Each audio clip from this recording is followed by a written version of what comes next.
எல்லாருக்கும் நமஸ்காரம். நான் மனைக்கும் கூட எட்டாத தெய்வம் தந்த அரும்பெரும் ஞான செல்வத்தின் அற்புத விரிப்பை பற்றி இன்று இந்த இன்ப பொழிவனில் எடுத்து பேச விடுகின்றேன். தெய்வம் அவர்கள் தங்கள் ஆரம்ப பிரச்சார படலத்தில் மக்களிடையே கூறி வந்தது என்ன என்றால், நாம் இந்த உலகத்தில் தோன்றியதின் பாதி அந்த வரலாறு உங்களுக்கு தெரியுமா? நாம் பிறப்பதற்கு முன் ஜீவஜேகமாக நாம் இருந்தோம்.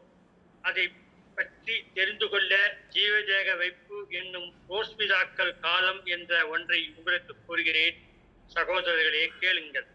என்னை போன்ற தூளத்துக்கு உரிய பிறவியரே, பிரகாச பிரம்மஸ்த கூடத்தில் ஜீவஜட ஈசனாக இருந்த நீ ஒரு சமயம் வழி வழி வரும் ஒரு கருவறையில் நீ அழைக்கப்பட்டதால் மனு சதலமாக சந்திர சூரியால் உள்ள மண் உலகத்தில் என்னைப் போலவே மனுவாக நீங்களும் வந்திருக்கின்றீர்கள். இப்போது மனுவாக வந்துள்ள உன் வயது வாழ்நாளுக்குள் நீ பெற வேண்டிய ஒரு பெரு நிஜ நிதி லாபகர வசந்த காலம் ஒன்று இருக்கிறது. உனக்கு தந்துள்ள இந்த வயது வாழ்நாளும் கூட உனக்கு இந்த லாபகர பிரயோசனம் பெற்றிடவே தரப்பட்டுள்ளது. வாழ வேண்டும் என்ற ஒரு இச்சையும் வாழ்வும் ஆவலும் கூட இந்த காரணத்திற்காகவே உன்னுக்குள் வைத்து படைக்கப்பட்டிருக்கிறது அப்பா என்று கூறி, பிறகு மனுவானவன் நரகத்தில் இருந்து தப்ப அவனுக்கு ஒரு கடமை என்ற விதி ஒன்று உள்ளதையும் எடுத்து கூறி பேசியுள்ளார்கள்.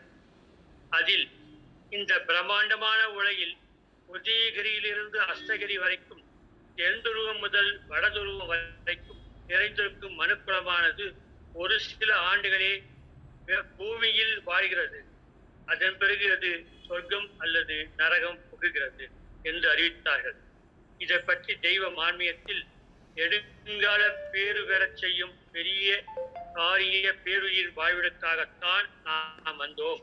இப்படி இந்த உலகத்தில் மாட்டிக்கொண்டோமே என்று எப்போதாவது நீங்கள் சிந்தித்து பார்த்திருக்கிறா பிறவியரே என்று கேட்டார்கள். உலக மக்களுக்கு அன்று முதல் பொதுவாக அவர்கள் தெரிவிக்கும் முக்கிய செய்தி என்ன என்றால், இயற்கையாகவே மெய்யை பெற வேண்டும் என்ற ஒரு இச்சையை உனக்கு இறைவன் படைத்து அனுப்பி இருக்கிறான் ஐயா. அதனால்தான் இந்த மூளை முடுக்கில் உச்சந்தியில் இப்போது வந்து நின்று என் பேச்சை நீ கேட்டுக்கொண்டிருக்கிறாய் என்று வருவதை மெய்வழி தெய்வம் ஆதிமான்மைய பகுதியில் பார்க்கிறோம்.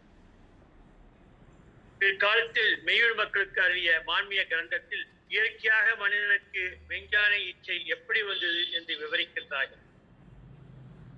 உன்னை படைவன் ஏற்படுத்திய அந்த ஆத்ம மர்ம ஜலக்கடலினுடைய சத்வாரியானது மனித கோலத்தில் தோய்ந்து விட்டதினாலே நாடோறும் பதிவனான அந்த ஏகநாயகனை அறியும் சக்தியானது மனிதனுக்கு இயல்பாகவே லபித்துக் கொண்டு விட்டது. இப்போது உன் ஜீவான்மனேய வீடு வாழ்வு பிரயோசனமாக ஒரு தெளிவு செல்வதற்கு மட்டுமே யோசனை சொல்ல வந்திருக்கிறேன் பிறவியரே. வாயினால் சொன்ன இதனை இத்துடன் விட்டுவிடாமல் தொடர்ந்து அறியாமல் இருக்கும் உண்மை விடுவித்து விலக்கி என்னை போல் உண்மையும் ஆனந்த பெருவாயில் ஆக்கி விடுவீர் சகோதரி என்று கூறுகிறார்கள். ஸ்ரீ ராமகிருஷ்ண பரமஹம்சர் கடவுள் மனித வடிவில் அவதார புருஷராக வரும்போது மக்களுக்கு முத்தியை தரும் சாவியை கையில் வைத்திருக்கிறார் என்று கூறுகிறார். இந்த சாவி பூட்டு பற்றி தெய்வம் அவர்களும் எந்திரத்தில் பூட்டுடைய ஏவும் குருநாதர் அந்தரத்து சாவி வைத்ததாம். காட்டும் குருவன்றி காணாதொடம்புல் பூட்டுடைய மாட்டாதே போ என்று வழிந்துள்ளார்கள். இந்த சாவி என்பது என்ன? இதற்கு தெய்வ வாக்கிய விளக்கம் தந்து கொண்டிருக்கிறது. அருள்ஜோடி பெருங்கரன கதிரான தெய்வ வாக்கியம் கூறுவது என்ன என்றால், தெய்வ ஞான போதனையை நாம் அருந்த அதன் மகிமையானது பிரம்மலயத்தில் நம்மிடம் வந்து ஒட்டும். அதனால் அந்த ஞான பெட்டகம் திறக்கும் என்பதுதான். மேலும் தெய்வமார்கள் உன் தொழிலகத்தில் முதலில் உருவானது ஆதி அசல் புள்ளிதான். நீ சீதனமாக வாங்கி வந்த அமானித பொருள் இது ஆகும். அது உன் தேகாலயத்தினுள் ஆத்ம மர்ம ஜலக்கடலில் பிரகாச வடிவமாக பொதித்துள்ளது. ஆனால் அதன் பிரகாசம் உனது ஊன கண்களுக்கு மறைக்கப்பட்ட ஒரு பளிங்கு மாளிகையில் குடியேறி இருக்கிறது. அப்பளிங்கு மாளிகையின் திருகோள் பிரம்மஸ்வரூபமாக நிற்கும் ஆசான் கையில் தான் இருக்கிறது. அத்திருகோள் கொண்டு உனது ஜீவதேக மாளிகை கதவை ஆசான் திறந்தருள அம்மாளிகையில் பொதிந்து காணப்பெறும் கோடி கோடியான ஐஸ்வர்யத்தை நீ அள்ளிக்கொள்ளலாம் என்கிறார்கள். இங்கு அந்த திருகோள் என்பது தெய்வ வாக்கியமும் அவர்கள் இயற்றிய அருள் கிரந்தங்களுமே என்று நாம் தெரிந்து கொள்ள வேண்டும். இது பற்றி மேலும் ஒரு திருவாக்கியத்தை பார்ப்போம். உங்கள் அறிவு நாளொரு மேனியாக வளர வேண்டும் என்றே ஒரே நோக்கத்தோடு எவ்வளவு பிரயாசப்பட்டு சிந்தித்து சிந்தித்து எம் பாடல்களின் ஒவ்வொரு வரிகளையும் எழுதியிருக்கிறோம் என்று அருள் அமுதம் திருவாக்கியம் 309 பார்க்கிறோம். இதிலிருந்து தெய்வம் அவர்கள் எவ்வளவு அரும்பாடுவரை முயற்சி கொண்டு தங்கள் வேத கிரந்தங்களையும் போதங்களையும் இயற்றி நமக்கு காலகாலமாக பயன்படுத்துவதற்கு தந்திருக்கார்கள் என்று மாறாது நாம் சிந்திக்க வேண்டும். அதனை கனம் கொண்டு நோக்க வேண்டும். மேலும் தெய்வ ஆசானால் உன் மனதுக்குள்ளே ஒரு ஒளி ஒரு முளைக்காண செய்வது சிப்பிக்குள் முத்து தோன்ற செய்வது போலாகும். மனிதனிடத்தில் மனம் கொட்டாப்பிளை போல் உலக இச்சையில் புகுந்து பருத்திருக்கிறது. அவன் அறிவோ வெளிந்து மனத்தின் பின்னே ஒரு வாள் போல தொங்கிக் கொண்டிருக்கிறது. உன் மனம் இங்கு வருவதற்கு முன் மனம் வேறு அறிவு வேறு என்றில்லாமல் எல்லாம் ஒரே மனமாகத்தான் இருந்தது. அந்த மனத்தை மெல்ல மெல்ல மெய்யேறு உதயம் காட்டி அதனை மாற்றி அறிவு ரூபத்தில் ஆக்குவது ஆசான் அவர்கள் வேலையானதால் அதனை உனக்கு செய்துள்ளோம் என்று அருளுகிறார்கள். இந்த மெய்யறிவு நமக்கு இப்படி உதயமாகுவதால் நாம் நித்திய வாழ்வு பெறுகிறோம். இது பற்றிய ஆண்டவர்கள் வாக்கியம் கூறுவது என்ன என்றால், நித்திய வாழ்வு பலம் பெறுவது என்பது எல்லா மக்களுக்கும் சொந்த பொருளே, அந்நியமானது அல்ல. உங்கள் முன்பாக இக்காலத்தில் அதை பரவிக்கும் வசந்தம் ஒரு திருமையை தாங்கி இதோ வந்திருக்கிறது. அதை தண்டதாக ஆக்கிக் கொள்ள இச்சையுள்ளவர்கள் அந்த வரத்தை இப்பவே பெற்றுக் கொள்ளலாம் என்றார்கள். மாவுல் ஹயாத் குடிநீரான ஆண்டவர் வாக்கியம் எத்தனை பெருமை வாய்ந்தது என்று நாம் அறிய வேண்டும். மேலும் அதில் நாம் இதுவரை வெளியாக்கிய தேவ விடு வசனங்களை ஒரு பிரசங்கம் என்று நினைத்துதானே வந்தீர்கள். இது பிரசங்கம் அல்ல, சத்தியமாக இல்லை. உங்கள் தலைக்கு கட்டாய வேண்டிய ஜீவ வல்லவ வசதியே அது என்று அருளியுள்ளார். தெய்வ வாக்கியங்களை பொதுபடாச்சொலை ஜீவ தண்ணீர் ஊற்று என்னும் தேவ ரகசிய தெல்லமுதி ஒரு பிரசங்கம் என்று யாரும் கருதக்கூடாது. அது நம் தலை சிரிக்க வந்த ஜீவ வல்லவ வஸ்து ஆகும். இது மந்திர சிந்தை வாக்கு ஆகும்.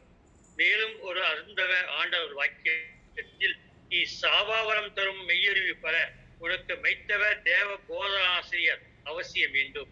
மெய்க்கல்வி கலாசாலையில் உதய நடும் கொடி பறக்க பொய்யகத்து மறைந்துள்ள மனத்தை மெல்ல மெல்ல மெய்யறிவு உதயம் காட்டி காட்டி அகவெளிவு குடியேறும்படி செய்து உள்ளும் புறமும் சிறக்க செவ்வியடிய வைக்கும் அவர் உனக்கு செய்து வைப்பார்கள் என்று தெய்வர்கள் முத்தான ஒரு வாக்கியம் அருளியுள்ளார்கள்.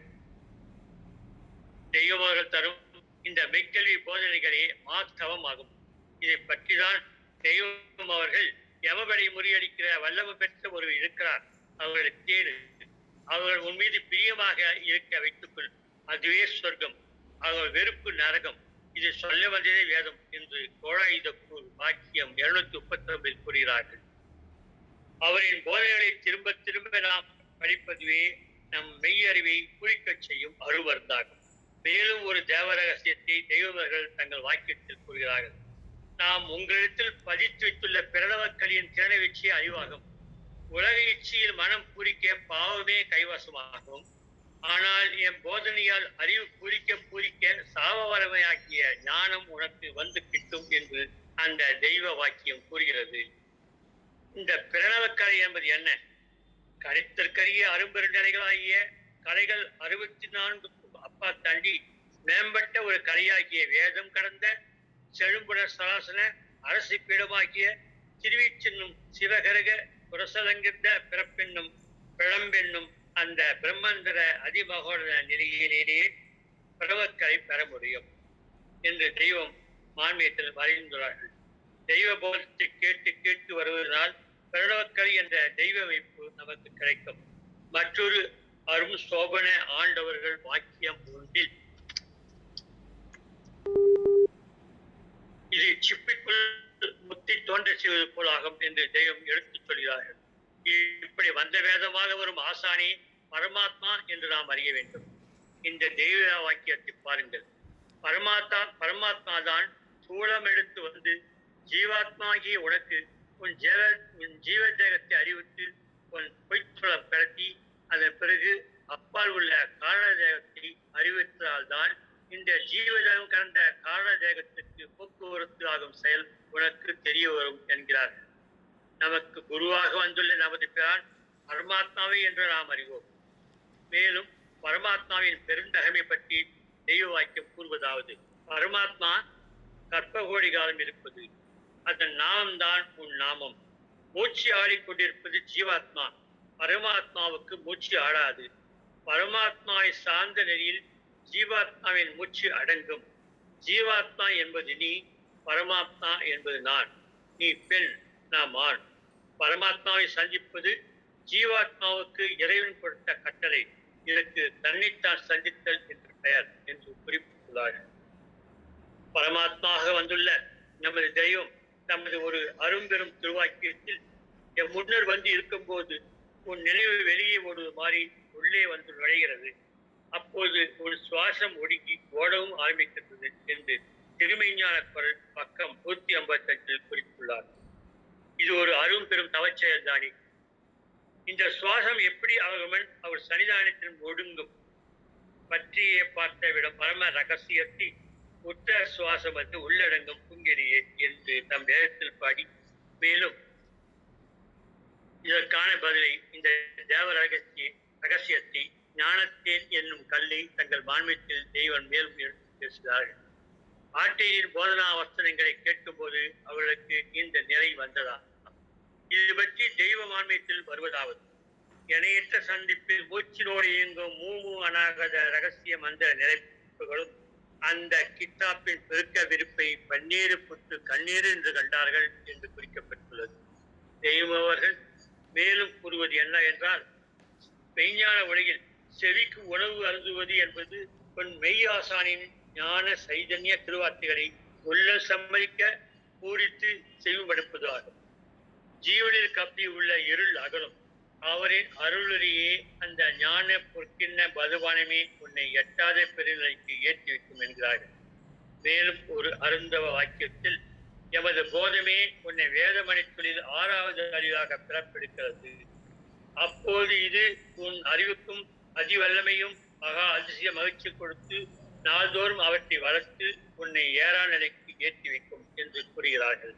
அதை அறிந்துணர்ந்து தெய்வ அருளர்களை நாம் ஒவ்வொருவரும் கேட்டு கேட்டு நெஞ்சம் மகிழ்ந்து நிறைந்த புறத்தில் மூழ்கி இருக்க வேண்டும்.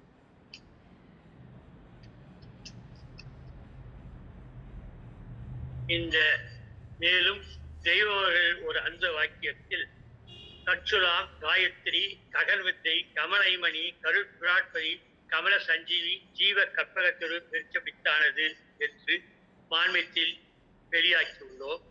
இறைசக்தி வெளியாக்கிய திவ்ய நாதம் இது. உலகத்தில் உண்டாக்கி காணப்பெறும் கல்விகளெல்லாம் இந்த பிரம்மே விரித்தது. அது அளித்த பிச்சியே எல்லா அறிவுகளும் ஆக்கங்களும் கூட. அதுவே பிரம்மமாக நின்று நஞ்சகத்திலே பாய்ந்து சிந்திக்கும் சக்தியை உனக்கு தருவதாகும். அந்த திருவெட்சையில் இன்று எம் கையில் கவாதி பிரவாகமாக விளங்க காண இருக்கிறது. உலக கல்விகள் எல்லாம் இந்த மெய்க்கல்விக்கு முன் ஒரு பொருட்டாகாது என்று எடுத்து தெய்வம் நமக்கு காண்பிக்கின்றார். மேலும் பற்பல மெய்ஞான செய்திகளை, பிரம்ம நிலையை பற்றிய கேள்விகளை மெய்நிலை போதம் என்ற பாடலில் நம் அறிவுக்கு படும்படியான அற்புத வேதத்தில் எடுத்து நமக்கு தெய்வங்கள் ஓதியிருக்கிறார்.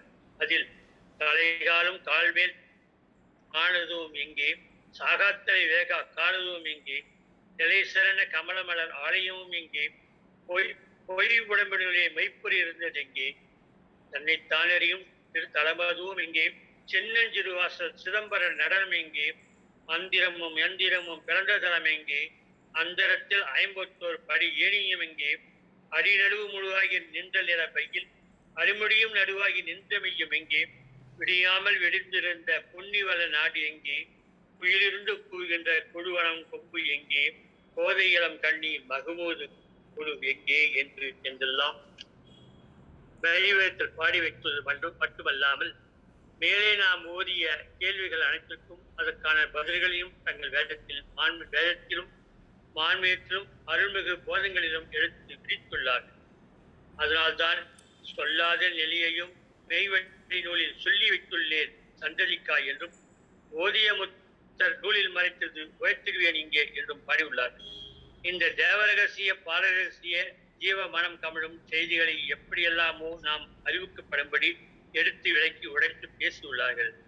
அதனை ஆண்டவர்கள் வாக்கியம். ஜீவன் நுண்ணீற்றில் முடிதான இறை ஆவி. அதனுடைய உசுமுதராயே இந்த தேகாதியமும் அசைகிறது. அது ஆத்ம மர்ம ஜலக்கரையின் மேல் இருந்து கொண்டு சர்வ சக்தியோடு அங்கு இருக்கிறது. பஞ்சபூதமும் அதனிடத்திலிருந்து கடன் பெற்று உன் தேகமாகிய இந்த கூட்டை கட்டிற்று. இது தொந்தி கணவதியாகவும் பெருவயிறுடைய பஞ்ச பூதகண தலையரசரின் தளமாகவும் இறங்கி விளைகிறது என்கிறது கோடாயுத வாக்கியம். மேலும் இது எங்கிருக்கிறது என்பதை பற்றியும் நமக்கு தங்கள் வாக்கியங்கள் வழியாக தெய்வம் புரிய வைக்கிறார்கள். இது எங்கே இருப்பது அல்ல, எங்கேயோ இருப்பது அல்ல, எல்லாம் நமக்குள் ஒரு அகமயத்தில் இருப்பதே என்று கூறி தெளிவாக்குகிறார்கள். ஆண்டவர்கள் வாக்கியம். இக்களத்துக்குள்ளே யாரும் அளப்பதற்குரிய இன்னொரு உலகம் இருக்கிறது. இந்த உலகத்திலே குடியேறினால் ஜீவ ஒளிகள் இருந்து பழகலாம் என்று திருமஞான குறள் 33வது பக்கம். இப்படி சொல்வதில் இருந்து இது எங்கெங்கு உள்ளது என்று ஆராயாமல் அது நமக்குள்ளே உள்ளது என்று நாம் அறிகிறோம். அவர்கள் மேலும் இதை பற்றி கூறுவதாவது: மனித ஒரு இறைவன் திருக்கோலமே, ரகசியத்தில் அவனது உருவே அது. அதை நீ பூரணமாக உணர உன் தேகத்தில் உள்ள அறுத்தடைத்த வாசலை அஞ்ஞான சொலாகியால் திறப்பதை ஆசான் என்கிறது தெய்வ கோடாயுத கூறு. மேலும் ஒரு தெய்வ வாக்கியத்தில் ஜீவனாகிய ஆத்மா அழியாதது, மற்றவையெல்லாம் அழியக்கூடியவே என்று அறிவதுவே பகுத்தறிவு ஆகும் என்கிறார். நம்முள் இருக்கும் அறிவுத்துவம் என்றைக்கும் அழியாது. அந்த நித்தியத்துவத்தில் குடியேறிக் கொள்ளும் அருகதை மனிதனுக்கு மட்டுமே உண்டு. அந்த பிரணவ ரூபம், அந்த பிரணவத்துவம் எங்கே என்று திருமஞான குறள் 79ஆம் பக்கம் கேட்கிறார். இது வளர வேண்டிய, அறிந்து கொள்ள வேண்டிய அறிவு நமக்கு வேண்டும். இதனை அறிவதற்கும் ஆசானின் அருந்தவ போதங்களே அருந்துணையாக அமைந்துள்ளது. வெட்டாத ஞானகுலத்தில் ஊற்றாக பெருகி வரும் ஆண்டவர் வாக்கியத்தில் உடல் பொருள் ஆவி மூன்றையும் தத்தம் செய்து ஐம்புலனை அடக்கி வெற்றி வசத்தில் ஆக்கி ஐம்பொறியை அறிவு ரூபமாகிய தன் ஆசான்பால் ஒடுக்கி பின்தான் நித்திய தேகமாகிய அறிவு தேகத்துள் புகுந்து அது சர்வஞ ஆட்சியை ஒருவர் கைப்பட முடியும் என்று திருமஞான குறள் கூறுகிறது. மேலும் குரு போதத்தையும் குருவின் ஞான கிரந்தங்களையும் ஓதி வரும்போது உன் பவக்கோயை எல்லாம் சங்காரம் செய்து பவச்சர்ச்சை உலர்த்தி பெரிய ஆபத்தான மரண அவஸ்தை வந்து உன்னை பிடிக்காமல் விரட்டி நீடிய பரமபத வாழ்வை தனியில் ஏற்றி வைக்கிறது என்று திருமஞான குறள் பக்கம் 298 வருகிறது. பரமபதம் என்றால் என்ன? இதையும் தெய்வ வாக்கியம் அற்புதமாக எடுத்து காட்டுகிறது. நமது இந்த அனித்திய உடலுக்கும் நித்திய உடலானது ஒன்று இருக்கிறது. இந்த உடலை விடுகின்ற போது தவறாதபடிக்கு பரவனுடைய கையகத்து ஆகி நித்திய தேகத்தில், வைர தேகத்தில், ஒளி தேகத்தில், ஒப்பில்லா பிரணவ தேகத்தில் நுழைந்து கொள்ள ஆவதே பரமபதம் ஆகும் என்கிறார்கள். இதனை கற்பிப்பதற்காகவே வேதங்கள் அனைத்தும் வந்தன என்றும் தெய்வம் அருளியுள்ளார்கள். மேலும் இந்த பிரணவ தேகம் என்பதன் விவரங்களை இன்னும் தெரிந்து கொள்ள வேண்டியுள்ளது. இது ஜீவக்கலையே. இந்த பிரணவ ஜீவக்கலை ஜீவதேகம் பற்றிய தெய்வ வாக்கியம் என்ன என்றால், ஸ்தூல தேகம் அழியக்கூடியது, ஆனால் உன்னுள் உள்ள சொந்த ஜீவ தேகம் அழியாது. அது அனாதியானது.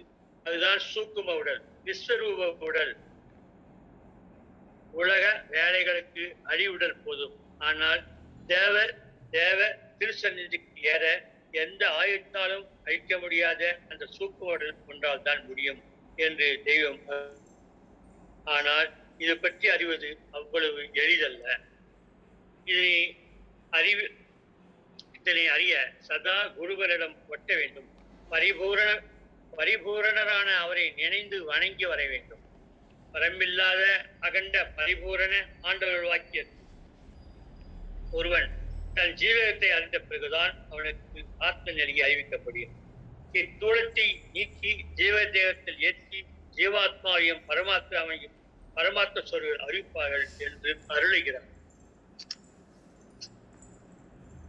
வழி வழியாக வரும் அருள மதிமகங்களின் பாரம்பரிய கவர்ச்சியாக இது வழங்கி வருகிறது. மேலே நாம் பார்த்த 4 தேகங்கள் என்று அழைக்கப்படும் அவைகளில் முழுக்க முழுக்க நினைவு, எண்ணம், மனம், கவனம் எல்லாம் இணைந்த ஒரு பகுதி சூக்கும தேகத்தில் தான் உள்ளது. அது பற்றிய தெய்வ திருவாக்கியத்தை இங்கு பார்ப்போம். உன்னுடைய அங்க குலங்களை ஆண்டு அரசு பண்ணி கொண்டிருக்கிற ராஜா உன் நினைவுதான். நம் நினைவுக்குள் இன்னொரு நினைவு இருக்கிறது. அந்த அகவிய உள் நினைவை தொட்டால் அப்போது உண்டாகும் ஆனந்தத்திற்கு உலகில் வேறு எதுவும் ஒப்புமை இல்லை. இறைவனை அறிவது அகத்தே, ஆனால் இறைவன் கடவுள் என்றதும் நம் எண்ணம் எல்லாம் வெளியப்படுகிறது. இது எவ்வளவு பெரிய தவறு! உன் நினைவு கோணலை மாற்றி புதுப்பிக்கவே நாம் வந்துள்ளோம் என்கிறார்கள். இதைத் தொடர்ந்து ஆண்டவர்கள் வாக்கியம் கூறுவது என்னவென்றால், இந்த நினைவு என்னும் ஆகாயம்தான் உன்னிடத்தில் ஒரு எசன்ஸ் வடிவமாக சுருட்டி மடக்கி பெற்றிருக்கிறது. இந்த எசன்ஸை தான் வஸ்து என்றும் பிரம்மம் என்றும் பிரணவம் என்றும் வேதங்களில் சொல்லப்பெறுகிறது. இதில்தான் சொர்க்கலோகம் கட்டப்பெற்றிருக்கிறது. அதை கைப்பந்தாக வைத்து ஆளுகின்றவர்களே உன் ஆசானாகிய நாம்.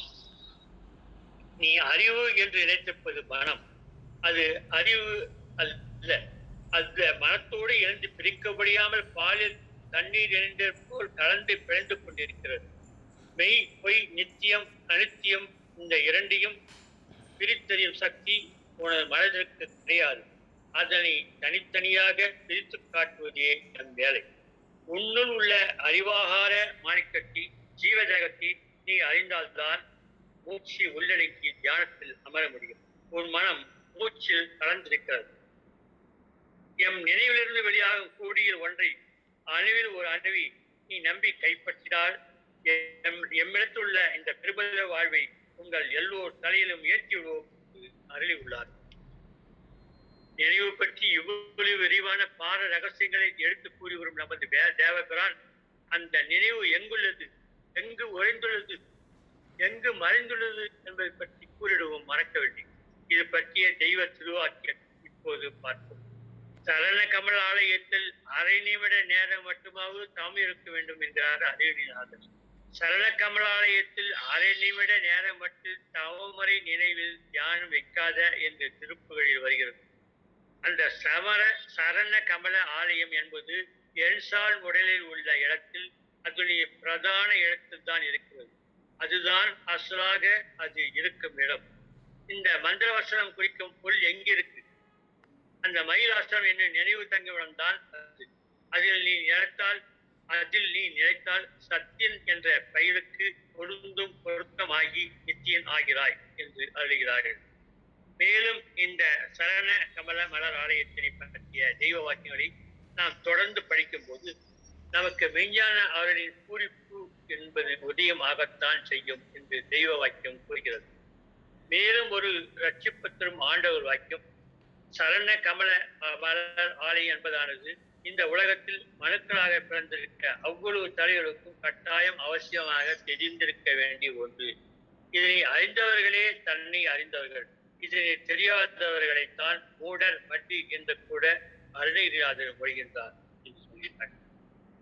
ஞானமய ஆகாய கங்க நதி பழற்றொழியில் பொங்கி வரும் ஆண்டவர்கள் வாக்கியம். ஒவ்வொருடைய ஜீவனிலும் உயிர் என்பது ஆணியாக நின்று சரண கமல மலர் ஆலயத்தில் ஜோதி ஸ்வரூபமாக இருக்கும் அதை எல்லோரும் அறிய வேண்டும். அதனை பெற வேண்டும் என்பதற்கே எம் வார்த்தைகள் அனைத்தும் என்று அழுந்தார். இந்த பெருங்கனை வாக்கியங்களை அடுத்து ஜோதி என்பது பற்றியும் கோடி என்பது பற்றியும் கோடீஸ்வரிய பிரகாசம் என்பது பற்றியும் தெரிந்து கொள்ள வேண்டியதாக நாம் உள்ளோம்.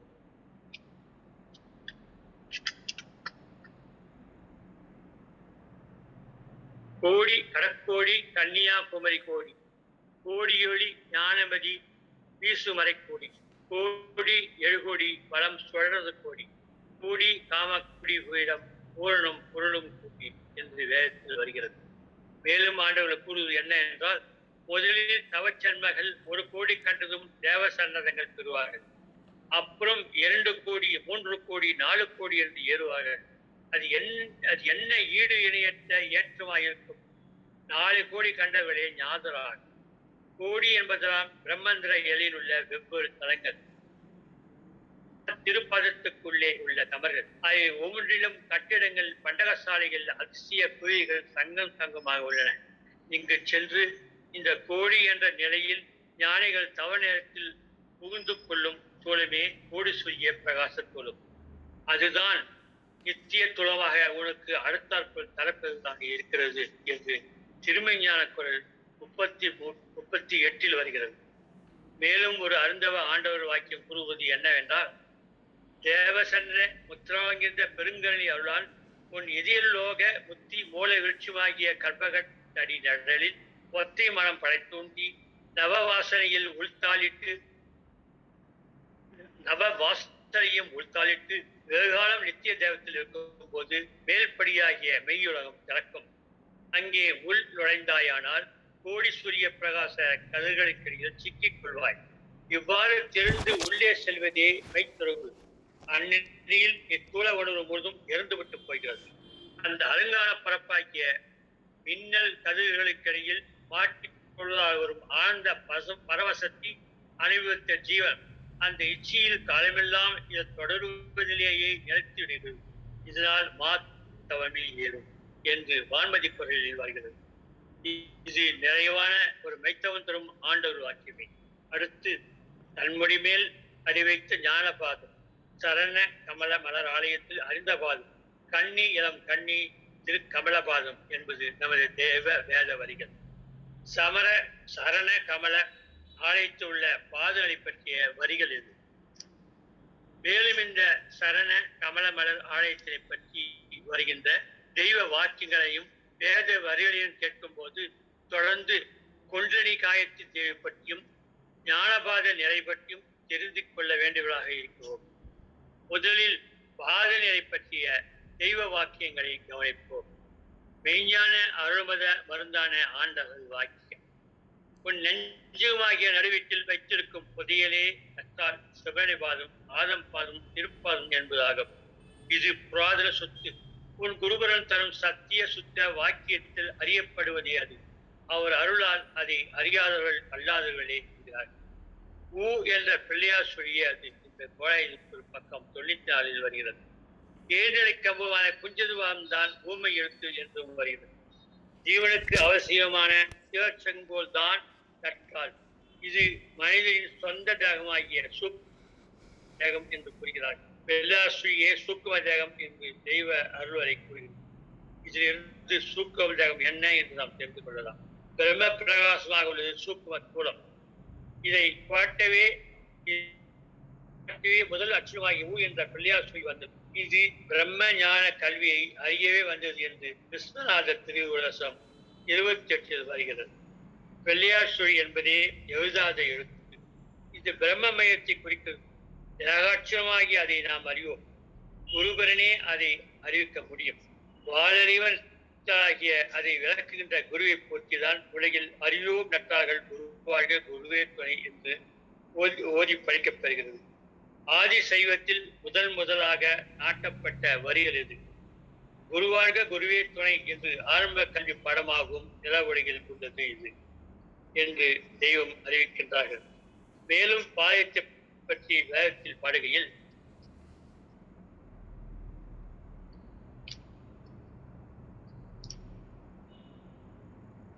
நெஞ்சம் நழுவி நிறைந்த பூரணத்தில் குஞ்சித பாதம் குணம் பெறு வடிவம் என்று பாடி இதுவே பூரணம் என்றும் தெரிவிக்கின்றார்.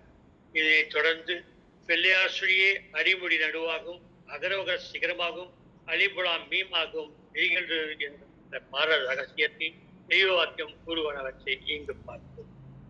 பிள்ளையாசுரி என்ற எழுதாத எழுத்து பிரம்மமயத்தை குறிக்கிறது. அதை ஆதிசைவன்தான் முதலாக நாட்டியது. இந்த செய்தியே இறுதி நபியர்கள் மூலமாக இறக்கப்பட்ட திருக்குரான் வேதத்தில் வேதப்பதியின் முன்முகப்பு, அதாவது வேதப்பதிக்குள் நுழைவதற்கு நிலைவாசல் படியாக்கிய முன் முகத்தாசனத்தையே பதிவிக்கப்பெற்று அது அலிபுலாம் மீம் என்று கூறப்பெற்று மாறாத தரிசையில் இருந்து வருகிறது. இதுவே வேதத்தலை மூன்று அச்சரங்களாக காணும் அக்காணிய முற்றுடன் நிசவாச வேத கோடானி ரூபம் என்று தெய்வம் அழுகாடி ஆதியன் ஆதி என்றும் சோதி என்றும் அடிநடுவுமொழி அண்ட பிண்டம் என்றும் இந்த வேதத்தில் வருவதில் இருந்து அறிவொழுதான் ஆதியன் ஆதி மற்றும் ஜோதி என்பதும் ஆகும் என்று புரிந்து கொள்கிறோம். விஞ்ஞான யோகத்தில் ஆற்றும் ஆண்டவர்கள் வாக்கியத்தில் அலிபுலாமீம் என்பதுதான் பிள்ளையார் சொல்லி. அகரம் என்பது இதுவே. அகரம் என்பது ஜீவனாக இருக்கிறது. ஜீவனை ஸ்தாபிப்பது அகரமே. இது இறைவனுடைய முதல் இதுவே. சூழத்தை படைத்தது இதுவே என்று அருளமதத்தில் கூறுகிறார். அகரம் என்னும் பாதம் தன்னை அடிமொழி என்று அறிந்து இருபாதம் ஒரு சுழியின் முறைபரவு இருக்கும் இடத்தைக் கண்டு என்றெல்லாம் வருகிறதை நாம் பார்க்கிறோம். அடுத்து சரணகமல் ஆலயத்தில் விளங்கும் கொண்டலி தாயான காயத்ரி தேவி பற்றி பார்க்க வேண்டியதாக உள்ளோம். இப்படிப்பட்ட ஞான செய்திகள் எல்லாம் சரண கமல மல ஆலயம் பற்றிய தெய்வாற்றல் இருந்து வருகிறோம். குண்டலி மற்றும் பாதம் பற்றி தெய்வங்கள் கூறுவது என்ன என்றால், குண்டலி என்ற எல்லையில் சக்தியாக உதயமாவதால் குண்டலி பெண் ஆத்தாள் என்று பெயர் பெறுகிறார். இவள் மூலாதாரத்தில் குமரி என்ற பெயர் பெறுகிறார். சூரிய சந்திர பாகத்தில் வரும்போது தருணி என பெறுகிறார். இன்று இப்படி பல இடங்களில் விவரித்து காட்டப்படுகிறது. தெய்வ வாக்கியம் ஒன்றில் உனது தேகத்தில் நரகலோகம், பூலோகம், சுவர்கலோகம் என்ற இம்மூன்றும் இருக்கின்றது. சுவர்கலோகத்துக்கு செல்ல குண்டலினி என்பது ஞானத்திற்கு ஆதாரமாக உள்ளது. அது உன்னுள் தூங்குகிறது. அதை நீ தட்டி எழுப்ப வேண்டும். அப்போதுதான் ஞான ஜீவம் சுழற்சி எரியும். இது உண்மை, இது சத்தியம். இதனை அறிய ஜீவன் இருக்கும் எல்லைக்கு மனிதன் போனால் எட்டி உதைக்கும். முதலில் பிரம்ம ரகசிய முதலாகிய பஞ்சாட்சரம் அல்லவா உனக்கு விளக்க வேண்டும். உன்னுள் சரியான சொர்க்கத்தில் சொர்க்கபதி எல்லையில் பரிசுத்த தேவலோகத்தில் தெய்வீக மாணிக்க குண்டலினியை இறைவன் வைத்துள்ளார். அங்கு குண்டலினி சுடவிட்டு பிரகாசமாக இருக்கிறது. இதனை ஆயிரக்கணக்கான எம் மக்களுக்கு தெரிவித்து ஆகிவிட்டது என்று தெய்வ வாக்கியம் எடுத்துக் கூறுகிறது. கால், நற்றால், பாதம், பஞ்சாட்சரம் என்பது சாகாத்தால் தேகாத்தலை என்பது எல்லாம் ஒரு சொற்களாக உள்ளதை நாம் புரிந்து கொண்டால் நமது மெய்ஞான பெருமறை சாஸ்திரம் நன்கு விளங்கும். மெய்ஞான அடிப்படை அறிவு சூது அசைவு பற்றியும், ஏண்டலை கம்பம் பற்றியும், கால் தலை பரிபாஷை பற்றியும், ஞான பாதனை பற்றியும், காலை மேல் தலைகளாக இருக்கும் அவனை பற்றியும், வெள்ளையாசுரி பற்றியும், பஞ்சாட்சரம் பற்றியும், சாகாத்தலை பற்றியும், அடிமுடு பற்றியும் தெரிந்து கொள்ள வேண்டியவர்களாக நாம் இருக்கிறோம். இதனை ஓனக்கண்ணால் காண முடியாது. இவையெல்லாம் ஒன்றோடு ஒன்று இணைந்தது. ஆண்டவர் வாக்கியத்தினை ஓத ஓத பிரம்ம பிரகாசமாக அகவேத்தில் அது நமக்கு உதயமாகும் என்று சொல்கிறார்கள்.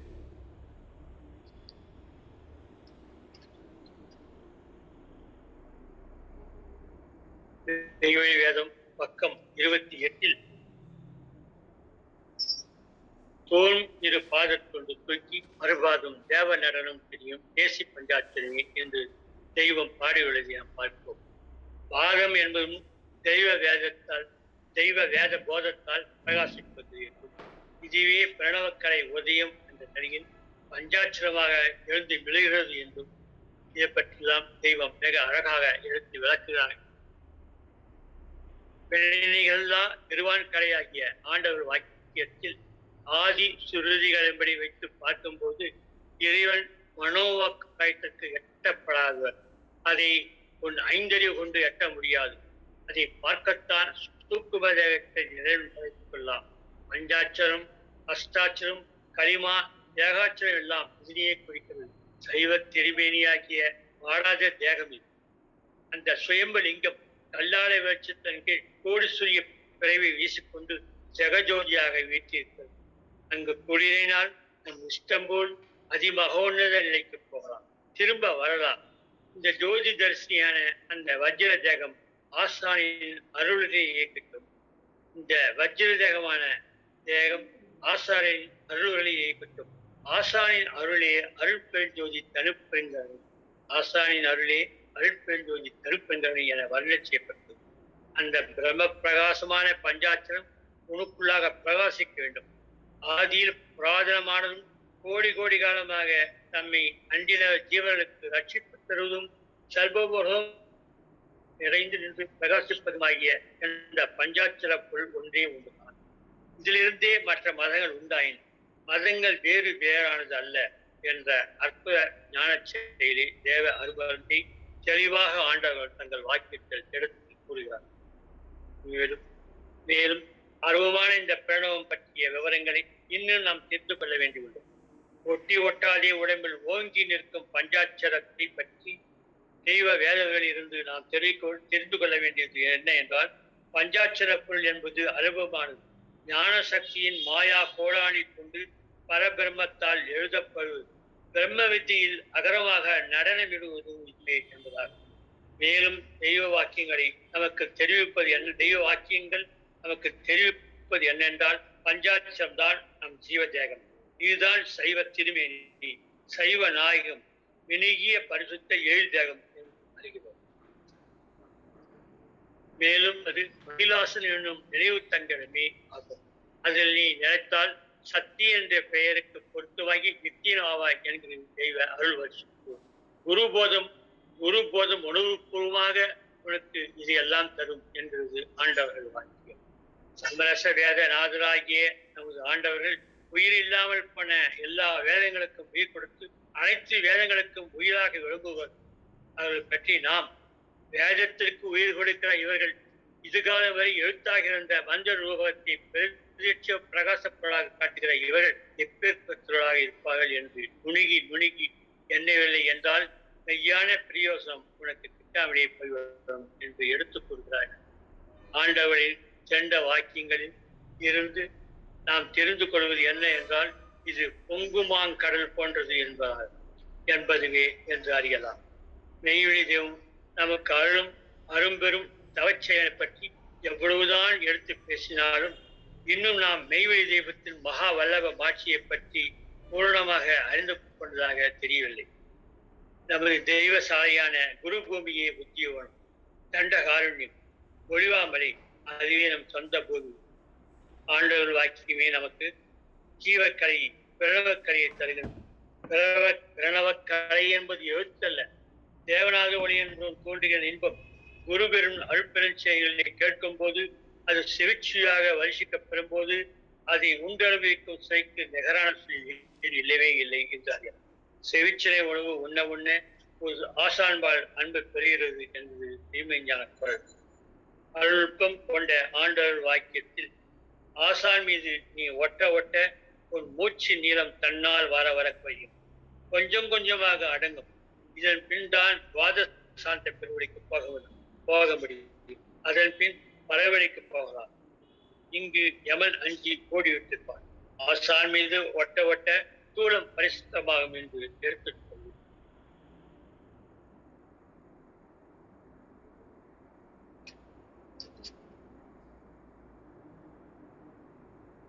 மந்திர பயத்தில் ஆக்கும் ஆண்டவர் வாக்கியம் கூறுவது என்ன என்றால், தூளத்தை விட்டவன் ஒரு கொடிய அவஸ்தை தோளமெடுத்து கற்பாந்த கொடிகாலம் யமலோகத்தில் தங்கி நரக தண்டனையை உலக மக்கள் அடைந்தே தீரவில்லை. அந்த கோர யமனின் அமலனை முறியடிக்க தேவசனதம் பெற்ற இந்த உத்தமரை பெற்றுக்கொள். அப்போதுதான் பரமபத வாழ்வு அடைவாய். இந்த சர்க்குருவின் திருச்செல்லை அடைந்தால் 7ஆம் பிறப்புடன் பெறுவாய். யமவாரியை கடத்தி மீட்புக்கும் செயலுடைய நாம் தரும் ஞான அறிவு இது எம்முடையது என்று திருமஞான கோயில் பக்கம் 23 பேசுவதை பார்க்கிறோம். இந்த தெய்வ வாக்கியத்தை தொடர்ந்து தெய்வமார்கள் மெய்குருபனை பெறாதவர்கள் யாருக்கும் சன்மார்க்கம் இல்லை. மேற்கூறிய ஒரு மெய்குருபுரான் எவனவருக்கும் இல்லையோ அவனுக்கு சன்மார்க்கமே இல்லை. சாகாத கல்வியை சன்மார்க்கம் ஆகும் என்கிறார். தெய்வ பெருங்கருணினால் நாம் இந்த சன்மார்க்க எல்லைக்கு எப்படியோ வந்துவிட்டோம். தெய்வவர்கள் நமக்கு ஒரு அரும்பெரும் மரமும் தந்துள்ளார்கள். இவ்வுலகம் புறாவும் வரட்டும், எவ்வளவு பாவம் இருக்கட்டும், ஒரே வச்சில் அவ்வளவு பெரிய புண்ணியர்கள் ஆக்கிவிடும் தவம் எம் கையில் கைப்பழமாகி உள்ளது என்று ஒழித்துள்ளார். தெய்வவர்களை நாம் அறிந்து கொண்டது மட்டுமல்லாமல் அவரிடம் இப்போது நாம் ஒட்டி வாழ்ந்து வரும் ஜீவ வழிபாட்டு சரித்திரம் எத்தனை தவாலிக்க அருள் பெற்றவை என்று நாம் என்னாலும் எண்ணி சிந்திக்க வேண்டும். தெய்வ அருளுரைகளை நாம் நாள்தோறும் நாம் ஒவ்வொருவரும் கேட்டு கேட்டு அவளை பணிந்து பிரார்த்தித்து பூஜித்து நெஞ்சம் பகிர்ந்து பூரணத்தில் இருக்கின்றோம். இதுவே நாம் வைத்தவ மெய்வழி கடமையாகும். தாகம் தீர்த்த தனி பெரும் கடலேயன் மோகம் ஓட்டி மூடிட்ட தவசியே வேகம் காட்டி விளக்கிய வேதியா வேகம் காட்டி விளக்கிய வேதியா நாகவல்லியின் நாயகா ஓட்டியே. இத்துடன் இந்த ஞான மொழிப்பொழிவை நிறைவு செய்கிறேன். எனது முத்திப்பெருமை தொடரும். நமஸ்காரம்.